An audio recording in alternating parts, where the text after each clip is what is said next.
Halo Sobat Prestasi, wah senang sekali rasanya.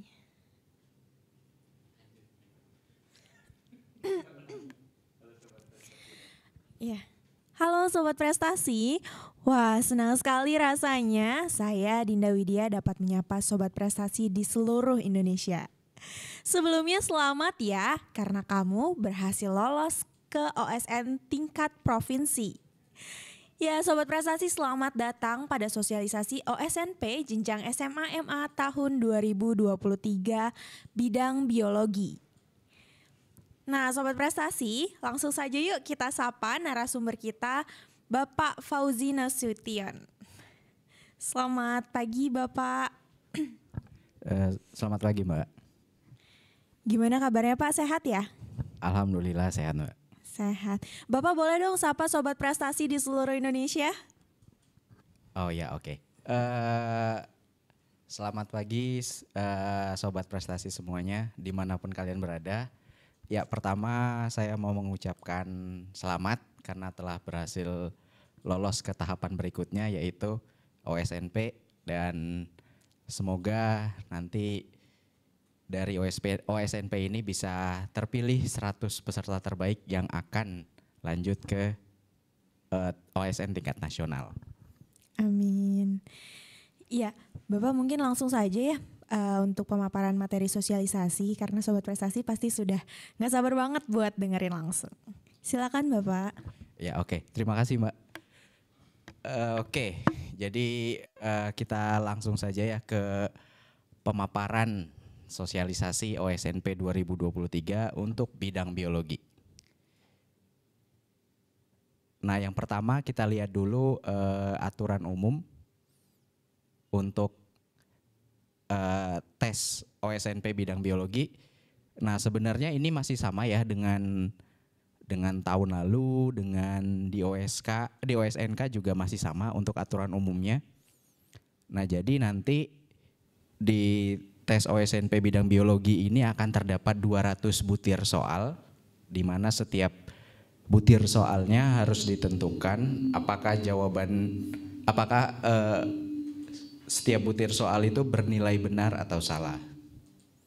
Dan kemudian setiap jawaban untuk masing-masing butir soal itu bernilai 1 poin kalau dijawab dengan tepat, tetapi kalau jawabannya tidak tepat, tidak ada pengurangan poin atau dengan kata lain nilainya 0. Nah jadi karena ada 200 butir soal maka akan nilai maksimalnya itu 200 poin, nilai minimalnya 0. Nah jadi jangan khawatir untuk tidak menjawab karena di sini tidak ada sistem minus sehingga sebaiknya 200 butir soal itu dijawab semuanya karena masih ada kemungkinan untuk dapat poin walaupun sebenarnya nggak tahu itu jawabannya akan benar atau salah ya. Nah kemudian selama kegiatan tes itu diperbolehkan menggunakan kalkulator. Kalkulatornya harus kalkulator yang fisik ya.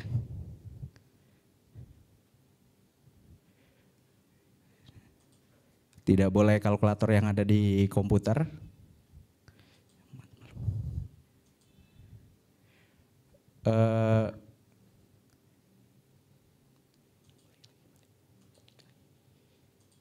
Nah kemudian untuk durasi tesnya itu 3 jam atau 180 menit.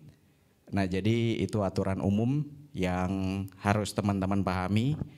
Dipahami benar-benar ya, jangan sampai ada 1 poin pun di aturan umum ini yang miss. Nah nanti pada saat tes juga akan ditampilkan lagi ya aturan umum ini. Jadi harap diperhatikan baik-baik. Oke, selanjutnya kita akan bahas hal apa saja yang diperbolehkan dan yang tidak diperbolehkan selama tes berlangsung. Oke, nah jadi kita bahas hal yang tidak diperbolehkan terlebih dahulu ya. Nah pertama, tidak diperkenankan untuk menggunakan masker. Jadi ini tujuannya supaya wajah Sobat Prestasi itu terlihat. Jadi untuk mempermudah pengawasan ya. Kemudian Tidak diperbolehkan juga untuk menggunakan handphone. Jadi penggunaan handphone ini bisa menyebabkan sobat prestasi itu bisa didiskualifikasi ya. Jadi kalau menggunakan handphone tanpa seizin dari pengawas itu bisa berakibat fatal. Nah, kemudian untuk jam tangan ataupun smartwatch dan semacamnya itu tidak boleh dipergunakan. Jadi nanti untuk masalah waktu di aplikasi tesnya itu sudah ada waktunya. Jadi nanti di aplikasi tesnya itu sudah ada waktu yang tersisa, tinggal berapa jam lagi, tinggal berapa menit lagi. Jadi tidak perlu untuk membawa jam tangan ya ataupun smartwatch. Dan kemudian tidak diperkenankan juga untuk menggunakan headphone, earphone, headset dan sebagainya. Nah, jadi pada saat tes yang boleh dibawa itu cuma 3 benda, yaitu kalkulator. Seperti yang sudah dijelaskan tadi, kalkulatornya harus kalkulator fisik ya. Kemudian alat tulis, bisa pensil, bolpen ataupun keduanya, dan juga kertas untuk coret-coret ya, itu diperkenankan untuk dibawa. Oke, selanjutnya kita akan bahas mengenai mekanisme pengawasan tes. Ini ada beberapa hal yang juga harus disiapkan oleh sobat prestasi ya. Nah, jadi pengawasan ini akan dilakukan oleh panitia pusat, di mana di panitia pusat ini nanti akan ada tim juri dan juga dengan bantuan narahubung yang akan mengawasi. Nah, pengawasan itu dilakukan menggunakan aplikasi Zoom ya. Kemudian, nanti di dalam ruang tes itu diusahakan hanya ada 1 atau maksimal 3 peserta dari bidang yang sama. Jadi nanti bisa berkoordinasi, teman-teman bisa berkoordinasi dengan pihak sekolah untuk menyediakan ruangan, di mana di dalam satu ruangan itu khusus untuk 1 bidang saja. Isinya di dalam satu ruangan itu boleh lebih dari 1 ya. Kemudian di sini sobat prestasi ataupun pihak sekolah juga harus menyiapkan 2 perangkat kamera ya, di mana 1 kamera itu digunakan untuk menyorot tampak depan. Jadi kamera yang pertama ini, dari kamera yang pertama wajah sobat prestasi itu harus terlihat. Jadi mulai dari kepala sampai bagian torso ya. Pokoknya torso sampai bagian dada itu harus terlihat. Nah, kemudian untuk kamera yang pertama ini boleh menggunakan kamera dari device yang digunakan untuk mengerjakan tes ya. Nah, kemudian kamera yang kedua ini diposisikan di samping belakang. Tujuannya untuk melihat supaya pengawas bisa melihat layar komputer dari sobat prestasi ya. Pokoknya diatur sedemikian rupa di samping belakang dan layar komputer ataupun laptop sobat prestasi itu bisa terlihat dengan jelas. Kemudian berikutnya ya harus terkoneksi dengan internet ya. Karena untuk OSNP ini sistemnya full online, jadi harus ada koneksi internet yang memadai. Dan juga kalau misalnya menggunakan laptopnya itu harus sudah terisi penuh ya. Jadi tadi kan tesnya 3 jam, jadi pastikan laptopnya itu cukup digunakan untuk mengerjakan tes selama 3 jam. Dan kalaupun misalnya nggak cukup, siap-siap charger harus disiapkan. Nah, kemudian untuk yang menggunakan komputer, jadi di sini harus berkoordinasi dengan pihak sekolah ya, supaya kalau misalnya terjadi kejadian mati lampu, pihak sekolah itu harus sudah menyiapkan genset ya. Ataupun kalau tidak ada genset, pihak sekolah harus berkoordinasi dengan PLN setempat supaya dijamin ketika pelaksanaan tes OSNP ini tidak terjadi mati lampu.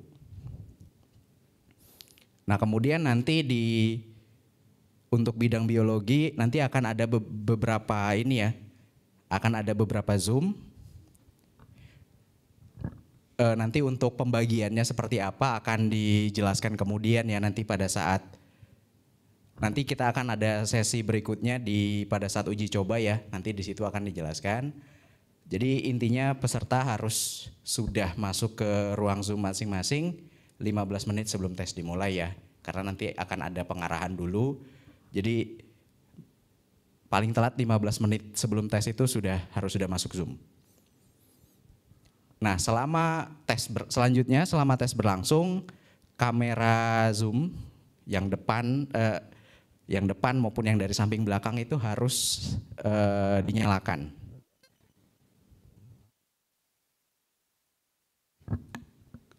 Kemudian yang terakhir, tidak boleh menggunakan virtual background ataupun backgroundnya juga tidak boleh diburamkan ya. Jadi supaya di sini pengawas bisa melihat kondisi ruang tes dari sobat prestasi.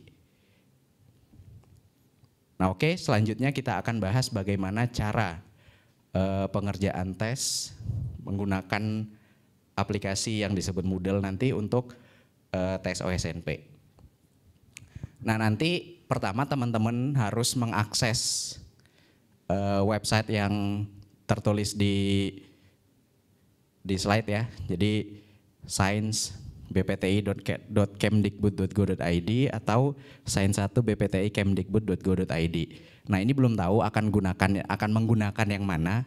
Jadi nanti untuk kepastiannya mau gunakan yang atas ataupun yang bawah nanti di pas waktu uji coba ya. Nah ini setelah teman-teman ke website ini nanti tampilannya akan seperti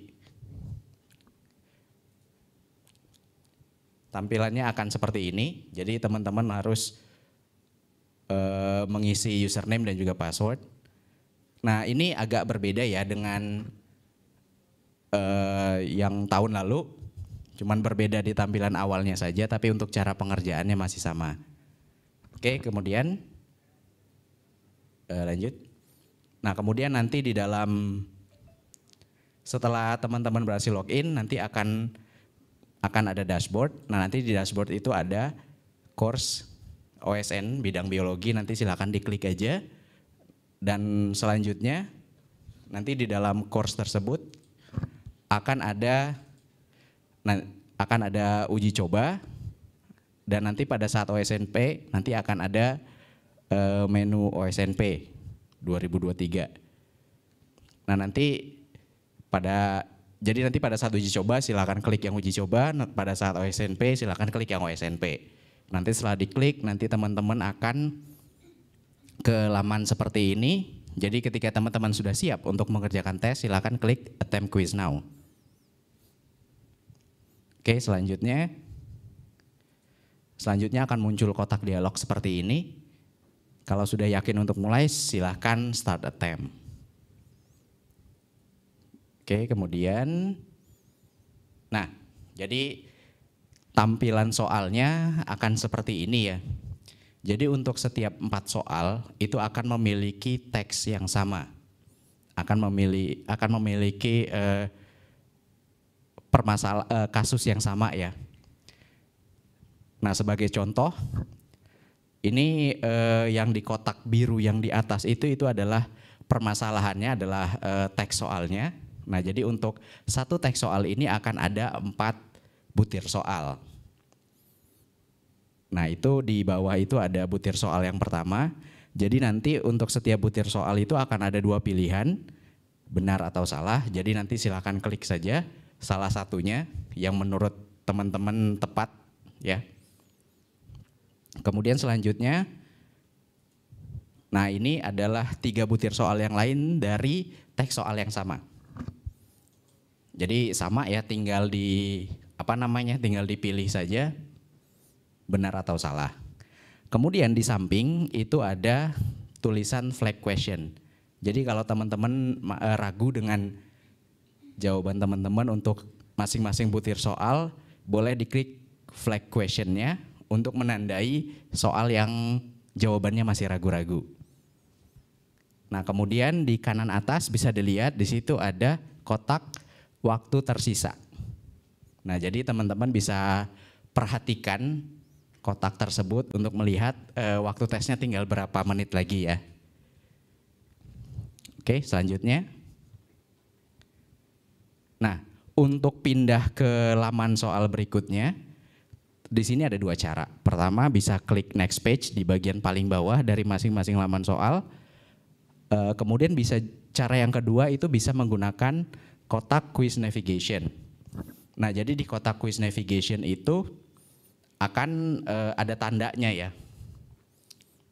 Akan ada tandanya, misalnya di situ ada 5 kotak yang bagian tepinya lebih tebal, yaitu kotak I 1, 2, 3, 4. Nah, itu artinya teman-teman sedang berada di 4 soal pertama, 4 butir soal pertama. I itu menunjukkan teks soalnya ya. Nah, nanti misalnya teman-teman mau lompat misalnya ke nomor 17, silahkan tinggal diklik saja kotak yang nomor 17 itu. Oke, selanjutnya. Nah, jadi di sini kita akan bahas lebih jauh tentang si quiz navigation ini. Teman-teman bisa lihat ya, di situ untuk I dan 1 itu ada setengah bagiannya itu berwarna abu-abu, itu artinya soal yang sudah pernah diakses, soal yang sudah pernah dibuka. Jadi sebelumnya teman-teman sudah pernah membuka atau sudah pernah menjawab untuk yang butir soal nomor 1. Nah, kemudian di situ untuk yang nomor 10 itu kan ada tanda merahnya ya di bagian kanan atasnya. Itu artinya soal yang nomor 10 ini sudah ditandai ragu-ragu.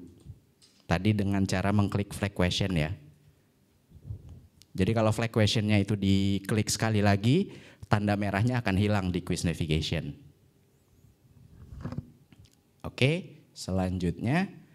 Nah, ketika sudah yakin dengan jawaban teman-teman itu bisa mengakhiri tes sebelum waktunya selesai ya.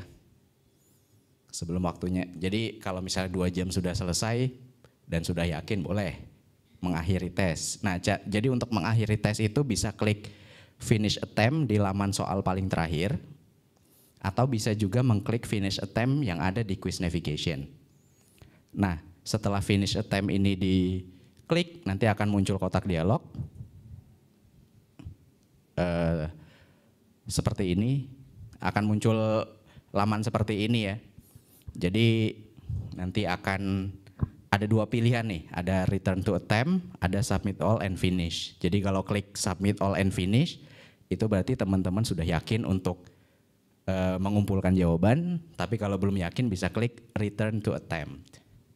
Nah, setelah klik submit all and finish akan muncul kotak dialog konfirmasi yang isinya ada 2 tombol, submit all and finish sama cancel. Kalau sudah yakin silakan klik submit all and finish, tapi kalau masih mau ngerjain lagi boleh klik cancel. Oke, selanjutnya. Nah, jadi kalau sudah jawaban teman-teman sudah dikumpulkan atau sudah disubmit, nanti akan muncul tampilan seperti ini. Nah, untuk uji coba nanti akan ada kotak real-time quiz ya. Jadi kan pada saat uji coba itu boleh dicoba berkali-kali. Tapi nanti pada saat OSNP tombol real-time quiz ini tidak akan berfungsi. Jadi cuma bisa dikerjakan sekali ya.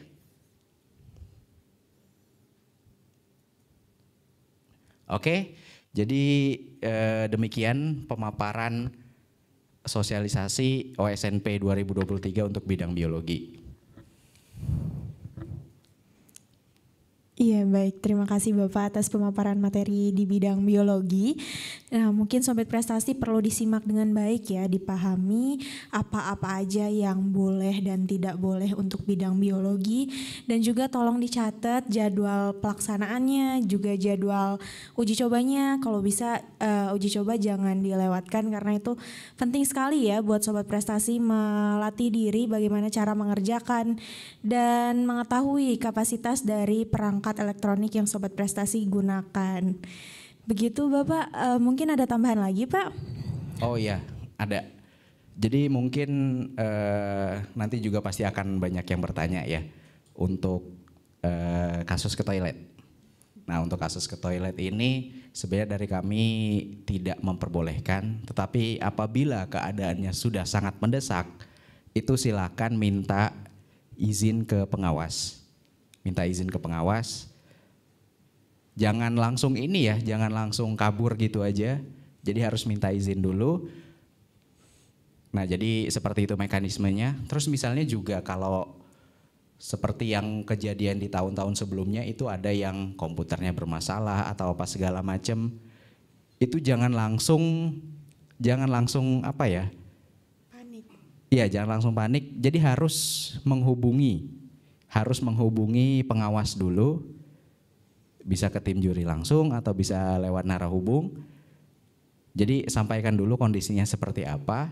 Kalau butuh diperbaiki, nanti pasti akan diizinkan. Pokoknya harus laporkan dulu. Jadi jangan langsung tiba-tiba teknisi datang masuk ke ruangan membetulkan device Sobat Prestasi yang bermasalah. Nah jangan seperti itu. Jadi harus lapor dulu, baru ketika sudah diizinkan, nah baru boleh teknisi bisa masuk untuk memperbaikinya. Nah jadi intinya kalau ada hal-hal yang mendesak dan hal-hal yang tidak terduga yang butuh penyelesaian itu harus dilaporkan terlebih dahulu ya. Jadi jangan langsung di apa ya istilahnya? Jangan langsung muncul di kamera, nanti Iya. kita mungkin berpikir kalau ada bantuan gitu ya Pak. Iya benar, karena kami kan nanti kan pengawas nggak tahu orang yang tiba-tiba masuk itu siapa. Jadi makanya harus dilaporkan dulu ya. Baik, ya Sobat Prestasi perlu melaporkan mungkin lewat chat Zoom bisa mungkin ya Pak ya? Iya betul. Nah terakhir Pak, mungkin sebelum ditutup boleh memberikan tips dan trik manajemen waktu belajar nih buat Sobat Prestasi yang mengikuti bidang biologi ini. Oke. Jadi pertama harus menguasai konsep ya, karena memang di soal-soal Olimpiade Biologi itu memang fokus utamanya adalah pemahaman konsep ya.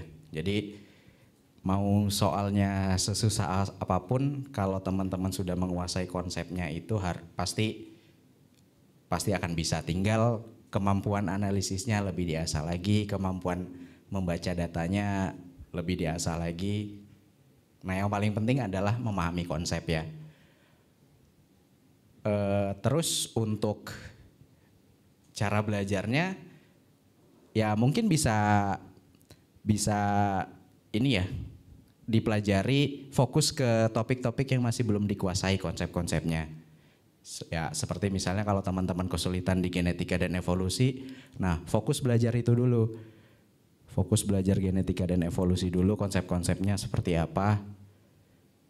Nah nanti untuk mengasah kemampuan analisis dan membaca data itu bisa sering-sering latihan soal. Nah itu aja mungkin tips dari saya. Terima kasih Bapak. Ya Sobat Prestasi, pahami konsep, kuasai konsep. Itu kuncinya ya dari Pak Fauzi. Ya terima kasih Bapak. Tentunya kita berharap dari seleksi OSNP ini dapat menjaring talenta emas Indonesia yang bisa bersaing di tingkat internasional ya Bapak. Amin. Ya betul. Ya Sobat Prestasi, demikian sosialisasi bidang biologi. Sobat Prestasi tetap jaga semangatmu ya, karena perjuangan belum berakhir. Oke, sampai jumpa. Dah.